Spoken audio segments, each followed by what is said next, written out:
شنو؟ شو هذا ثاني مليحة ويزيدك صاك كروكي. شنو عندك انت كبير ولا صغير؟ مايا مليح. قد لا يخلو أي منزل جزائري من حيوان أليف، ولعل أكثرها من العصافير والقطط، إضافة إلى حيوانات أخرى. هذه الأخيرة تحتاج إلى تغذية ومتابعة صحية خاصة، فكم يخصص لها المواطن الجزائري من مصاريف للعناية بها؟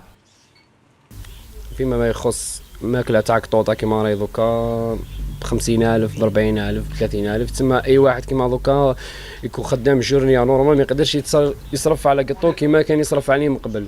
كيما دوكا جول حوالي يستقام لك في النهار 70,000 80,000.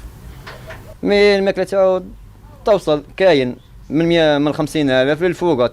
بو انا القطة تاعي مينيمو تاعو يسقام مع صوالحو الشامبو تاعو ودواه هو صوالحو بين 19 و 2 ملايين. اون توكا 6,000 دينار هكذا. هذا واش كاين لي بواط هذوك ما ندورش بهم. انا نكري هي سكوت كي تشري مثلا تاع 20,000 ولا 40,000 تاع الدجاج، ومن بعد تقطعوا لها بشويه كذا ودير لها تي مورسون نحطهم في الكونجيلاتور نجبد نرحي لها وتعطي لها بقايا تاع الدجاج ياكل البقايا تاع الحوت، يعني هكا بقايا اللحوم هذه تخلطها له مثلا كيما قلت على المصروف باش تنقص مصروف، تخلط له امور كيما هكا وياكلها. ومن ذاك تعاونوا مثلا تشري له شويه لي كروكيت، تشري له كاين واحد المعلبات هكا تاع القطط تاع الخارج تقام لك مثلا 500,000 هكاك للشهر.